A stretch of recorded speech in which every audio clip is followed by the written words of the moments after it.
ayah bunda sekalian, yaitu sambutan. Dalam hal ini akan disampaikan oleh Kepala Pendidikan Islam di SMP IT maupun SMA IT Robbani.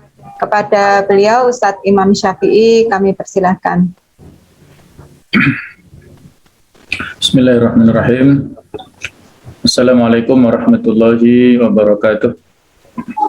Waalaikumsalam warahmatullahi wabarakatuh.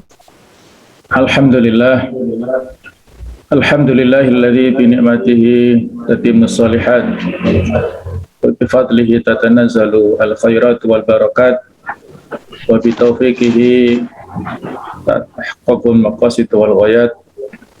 Asyhadu an la ilaha illallah wahdahu la syarikalah wa asyhadu anna Muhammadan abduhu wa rasuluhu la nabiyya ba'dah. Allahumma shalli wa sallim ala sayyidina wa habibina wa maulana Muhammad wa ala alihi wa ashabihi ajma'in, amma ba'du. Keuntungan yang bisa kita dapatkan dengan menyekolahkan anak kita di pesantren, di boarding school ataupun di pondok ya.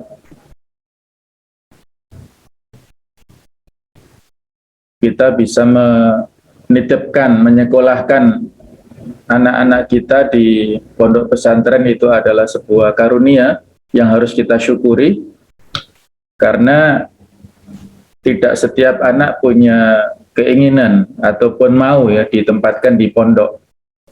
Ya biasa karena anak-anak kita yang masih di dunianya secara pragmatis, pemikirannya jangka pendek, sehingga ya hanya berpikir apa yang disukainya itulah. Kalau di rumah banyak hal yang dia bisa lakukan, sementara di pondok dengan segala keterbatasan. Nah, sehingga pada saat kita sebagai orang tua mampu untuk menyekolahkan anak-anak kita di pesantren, anak-anak kita juga bersedia, maka ini sebuah hal yang patut untuk kita syukuri.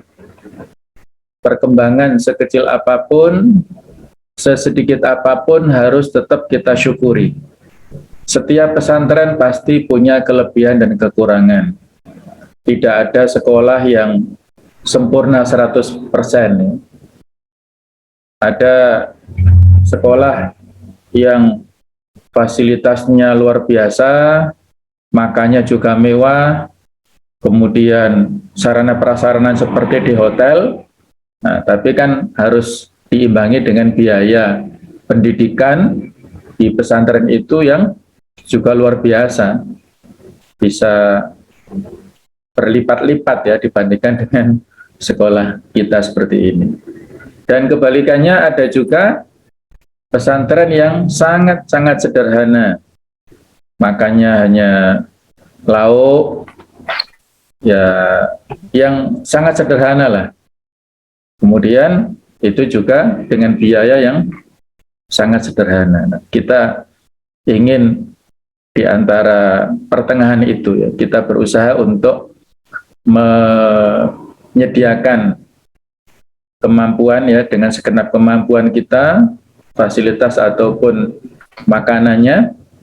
Namun bagaimana pendidikan itu terus kita tingkatkan, pelayanan kita tingkatkan dengan tidak terlalu membebani dengan biaya sekolah yang tinggi lah. Jadi kita ukur semuanya itu adalah merupakan ta'awun kita ataupun kerjasama kita dengan pihak sekolah, kemudian komunikasi dengan anak-anak secara baik. Jadi ada 3 partisipan yang yang ada dalam aktivitas kita, baik itu yang pengelola ataupun guru yang ada di pesantren kita, di sekolah kita, para orang tua dan juga anak-anak kita ini. Banyak sekali yang bisa kita dapatkan kalau kita mengambil, mengeksplor ketika menyekolahkan anak-anak kita di pesantren. Namun yang utama adalah bahwa kita yang mendapat karunia kesempatan untuk membiayai anak-anak kita di sekolah, di pesantren ini, fadilahnya sangat banyak. Wa ma anfaqtum min syai'in fahuwa yukhlifuh wa huwa khairur raziqin. Apapun yang kalian infakkan fisabilillah, kalian belanjakan fisabilillah, itu tidak ada yang sia-sia, pasti akan diganti oleh Allah Ta'ala.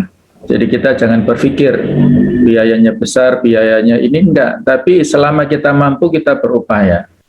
Karena justru itulah investasi dan harta kita yang kita miliki itu adalah yang kita belanjakan fisabilillah. Kalau yang masih disimpan di dompet atau yang di bawah bantal atau bawah kasur ataupun di rekening itu belum tentu. Bisa jadi nanti dicuri orang ataupun ada kejadian tertentu sehingga bank yang kita simpan uang di situ menjadi kolab misalnya, tidak bisa ditarik, kan bisa jadi ya. Harta yang abadi itu adalah yang kita belanjakan fisabilillah. Ada sebuah kisah nyata di Syam ataupun di Syria, yaitu seorang penggali kubur. Pada saat itu dia betapa kagetnya pada saat ada jenazah yang dikirim ke kuburan tersebut. Sebelum dimakamkan ternyata dia melihat kejadian yang istimewa. Dia melihat sebuah taman yang sangat indah. Pada saat jenazah ini mau dikuburkan, ada dua orang penunggang kuda pakaian putih-putih mengambil jenazah ini, dibawa lari dengan kudanya itu. Dia pingsan karena kaget. Orang-orang nggak ada yang melihat.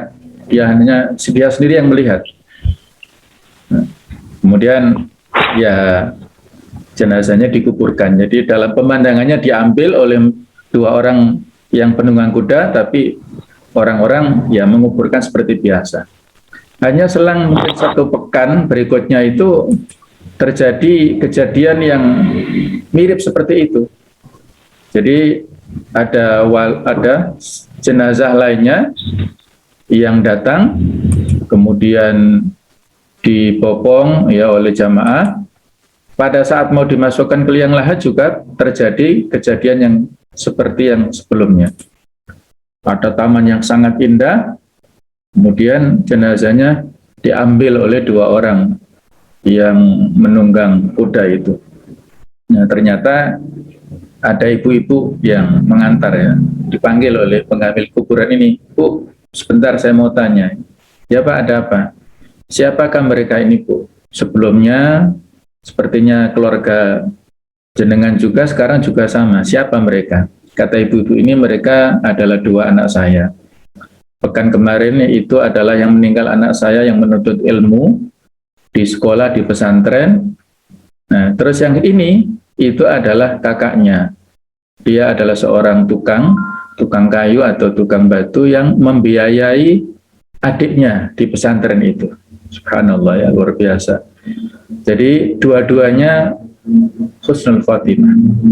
Penuntut ilmu mendapatkan husnul khotimah, sementara donaturnya yang membiayai itu husnul khotimah. Akhirnya dengan kejadian itu penggali kuburan ini bertekad diri ya untuk berangkat ke Masjid Jami di Syria sana. Beliau berguru dengan salah seorang syekh. Berguru ya belajar ngaji, belajar ilmu nahwu dari kitab Jurmiyah itu dari nol. Terus belajar ya, padahal umurnya sudah 50 tahun. Akhirnya beliau menjadi seorang ulama besar.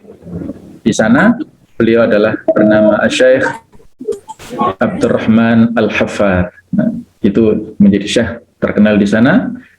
Anaknya, cucunya juga menjadi seorang syekh. Al-Haffar itu adalah penggali kuburan. Nah, itulah sebuah kejadian yang nyata, semangat belajar tidak kenal usia. Dan juga yang bisa kita ambil pelajaran, yang membiayai itu juga mendapatkan kemuliaan dari Allah Ta'ala. Baik, kita lanjut ya. Ada sebuah pesan dari Kiai Hasan, Kiai Haji Hasan Abdullah Sahal, pimpinan Pondok Pesantren Bontor. Jadi beliau menyampaikan salah satu pesan ya. Lebih baik kamu menangis karena berpisah sementara dengan anakmu yang menuntut ilmu agama, daripada kalau kamu sudah tua nanti menangis karena anak-anak kamu lalai terhadap urusan akhirat. Kita berpisah ini kan sementara, 1-2 bulan nanti bisa ketemu, ada persuratan, ada perteleponan, bahkan insya Allah ada juga penjengukan nanti tanggal 10 dan tanggal 17 ya, bertahap. Jadi berpisah hanya sementara, daripada kita terus berlama-lama dengan mereka di rumah, sementara nantinya anak-anak itu tidak mengenal urusan akhirat, tidak mengenal agamanya dengan baik, dan lain sebagainya. Ya, ini pesan yang sangat mendalam dari beliau. Ada pesan untuk orang tua kita semuanya. Pada saat kita menitipkan anak-anak di pesantren, maka ada filosofi titip. Ini juga dari Kiai Hasan ini. Abi Umi, kalau masukin aku ke pesantren, ingat, titip. Yaitu kepanjangan dari tega, ikhlas, tawakal, ikhtiar, dan percaya. Harus tega. Yang selama ini barangkali anak itu satu-satunya di rumah, tidak ada lagi, ya sudah, kita tega. Kemudian kita ikhlas. Lillahi ta'ala. Insya Allah selama kita ikhlas karena Allah, ada banyak keberkahan. Kemudian tawakal. Kita tawakal, kita serahkan kepada Allah Ta'ala, kemudian kita juga memiliki percaya, ini ada kaitannya ya. Jadi tawakal, totalitas kepada Allah Ta'ala selama anak-anak kita mengkaji ilmu agama, membaca Al-Quran, menghafal Quran, menghafal hadis, mempelajari ilmu-ilmu syariah yang lainnya, belajar ilmu umum yang lainnya, sudah insya Allah kita akan dijaga oleh Allah Ta'ala. Wa may yatawakkal 'ala Allah fa huwa hasbuh. Barang siapa yang bertawakal pada Allah, maka cukup bagi dia. Kemudian ikhtiar berusaha. Jadi kita berusaha untuk memenuhi hajat kebutuhan anak-anak kita, karena kalaupun mereka tidak mondok pun mereka kan di rumah juga makan. Pasti kan kita membelikan mereka makan dalam sehari kan paling nggak 3 kali. Kalau mereka nanti sekolahnya online, itu ya kemarin ya online, pasti kan juga butuh pulsa dan sebagainya. Kalau offline butuh biaya transport, butuh biaya jajan dan lain sebagainya.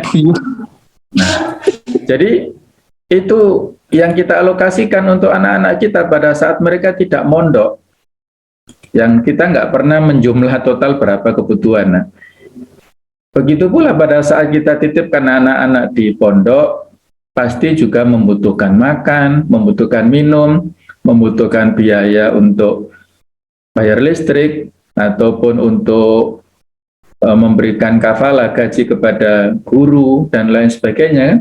Jadi semua itu adalah ikhtiar, yang sekali lagi tidak ada yang sia-sia. 1 rupiah, 2 rupiah, semuanya bernilai di hadapan Allah Ta'ala. Ada nilainya semuanya. Jadi intinya jangan ya pelit lah, maksudnya gitu ya, kasarannya begitu ya. Semua itu adalah untuk kebaikan kita semuanya. Kemudian percaya, ketika kita sudah memilih lembaga pendidikan di SMP IT Al-Basiroh, di SMA IT Robani, kita percaya dengan pengasuhnya, percaya dengan gurunya, percaya dengan model pendidikannya, percaya dengan visi misinya, dan sebagainya. Kalau kita masih mempertanyakan, anakku diajari apa sih gini-gini, nah berarti kita masih ada kecurigaan dan ya belum percaya ya, belum legowo lah istilahnya ya. Berarti ada hambatan yang perlu untuk diluruskan ya. Baik ya, waktunya terbatas sehingga kita bercepat. Oke. Ya, 10 manfaat memondokkan anak. Yang pertama, terhindar dari efek negatif pergaulan bebas di luar pesantren. Insya Allah ya, luar biasa. Tantangan di luar sana, ada free sex, ada narkoba, tawuran, penculikan anak, dan lain-lain. Ya, belum lagi kecenderungan atau kecanduan mereka dengan gadget ataupun HP ya, laptop, dan sarana yang lainnya, terutama di era online saat ini. Ya, insya Allah, pada saat mereka masuk ke boarding, ke pesantren ini, insya Allah bisa kita hindarkan dari efek-efek negatif itu. Ya, nanti Bunda Dewi bisa menceritakan ya pengalaman beliau dalam mendampingi ya anak-anak remaja, banyak sekali contohnya. Di Jabung itu pernah ada kawan yang cerita sekolah di desa lah ya, tapi usia yang masih MI lah itu sudah Masya Allah ya, sudah bawaannya botol miras itu. Ada juga kawan yang punya apotek itu biasa dibeli oleh anak-anak itu ya. Belinya itu pil itu, bodrek atau apa itu dengan itu cairan apa yang dicampur lah, dioplos ya. Jadi minuman kerasnya tidak membeli kan mahal ya. Mereka ngoplos sendiri, Masya Allah ya. Inilah anak-anak kita di luar sana ya, yang tidak jelas arahnya dan pengawasannya tidak bisa 24 jam. Kalau kita kan bisa 24 jam insya Allah. Yang kedua, anak-anak ini belajar tentang kesederhanaan. Walaupun taraf ekonomi anak-anak di rumahnya itu mewah, serba berkecukupan, tapi ketika mereka masuk pesantren harus menjadi pribadi yang sederhana. Sama dengan yang lainnya. Pola makannya, menunya sama semua. Mungkin kalau di rumah ayam terus atau daging terus, tapi kalau di pondok ya harus menerima seperti yang lainnya, nggak boleh beda. Bahkan anak saya di pondok lain sampai telepon uminya itu tanya, Mi, harga minyak sekarang mahal dah. Loh kenapa li? Kok tempenya nggak pernah digoreng katanya. Itu di pondok lain ya, bukan di Al-Basirah ya. Jadi sampai seperti itu ya. Jadi tempenya dicelup di sayur itu nggak ada rasanya katanya anak ya. Jadi kalau dikasih saat buka puasa atau saat hari Ahad itu tempe goreng itu wah heboh mereka. Masya Allah ya. Inilah yaitu dinamika kesederhanaan anak-anak kita ya. Dan insya Allah ya kalau dibanding-bandingkan menu yang di kita ini Masya Allah ya, luar biasa, sangat bervariasi. Dan insya Allah sesuai dengan, ya itulah, sesuai dengan kemampuan kita dan juga sesuai dengan kebutuhan gizi kita insya Allah. Yang ketiga adalah jejaring di mana-mana, maksudnya memperbanyak teman, ya, terutama kalau semakin besar insya Allah, dan kita optimis pondok kita ini hari demi hari, waktu demi waktu semakin mendapat kepercayaan dari masyarakat. Dan kami harapkan Bapak Ibu, Ayah Bunda semuanya sebagai yang selama ini menyekolahkan dan sudah percaya dengan hasil-hasilnya, ya panjenengan semua adalah sebagai juru bicara kami di mana-mana ya. Panjenengan bisa mengupload di media sosial di mana-mana ya. Maksudnya ikut mengiklankan ya, supaya nanti santriwati kita dari Malang banyak, dari luar Malang banyak, sehingga anak-anak kita itu memiliki relasi yang banyak. Dan kalau mereka sudah satu asrama, satu pondok itu ukhuwahnya sudah melebihi dari saudara ya. Mereka lebih dari sekedar teman biasa.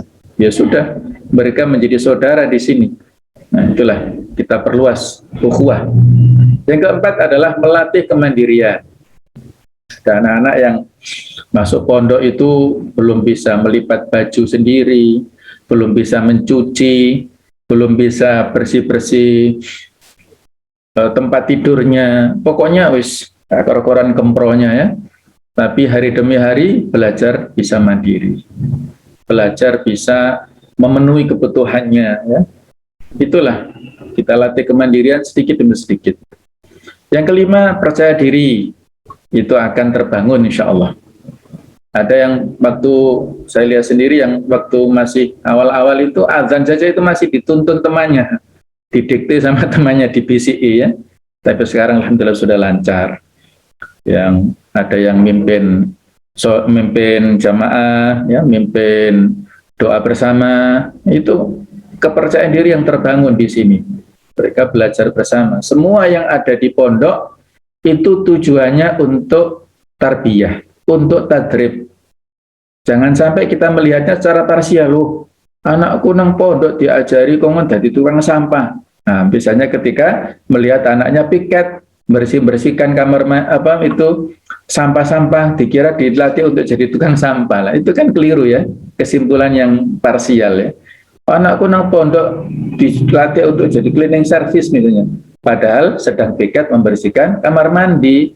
Nah, semua yang diadakan agenda di pondok adalah untuk tarbiyah anak-anak supaya mandiri, supaya punya kepercayaan diri, punya kepedulian kepada kebersihan dan lain sebagainya.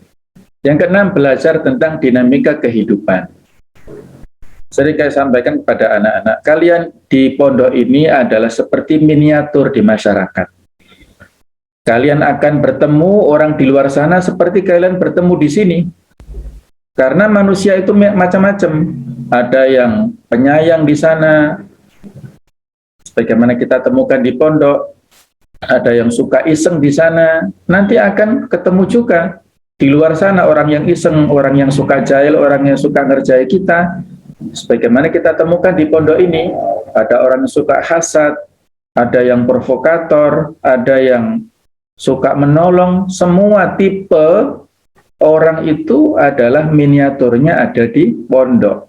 Ketika kalian bisa survive, bisa sabar, bisa memiliki keteguhan di sini, kalian insya Allah akan bisa menghadapi dinamika kehidupan di sana yang lebih keras.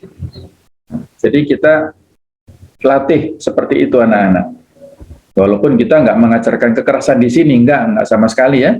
Tapi anak-anak ini harus dilatih untuk survive. Tidak sedikit-sedikit ngadu, sedikit-sedikit nangis, sedikit-sedikit opo jare ini dan sebagainya, enggak ya. Kita latih mereka supaya bisa menghadapi dinamika kehidupan yang lebih menantang di luar sana. Yang ketujuh, menguasai bahasa asing lebih dari satu. Walaupun ini berat ya, tapi kita coba menerapkan mulai pada hari Senin ya sampai Rabu, yaitu bahasa Arab. Kemudian hari Kamis itu bahasa Jawa, ya supaya mereka ketika pidato di masyarakat dengan bahasa Jawa bisa.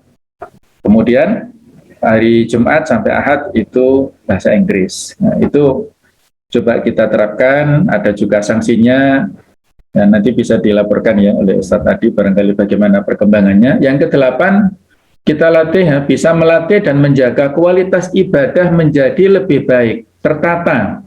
Mulai bangun tidur jam 3, kemudian mereka sholat berjamaah, sholat qiyamul lail, murojaah Al-Quran, sholat subuh berjamaah, zikir pagi berjamaah, setoran hafalannya, mandinya, kemudian sholat duhanya berjamaah, tahsin tilawah, KBM, istirahat, ada juga ekskul, ada juga Quran Club, kaligrafi, therapy club, English club, kemudian malamnya ada taklim diniyah, kemudian puasa Senin Kemis, ya semuanya dijadwal dengan tertib, dengan rapi. Insya Allah ini bisa melatih kedisiplinan anak-anak.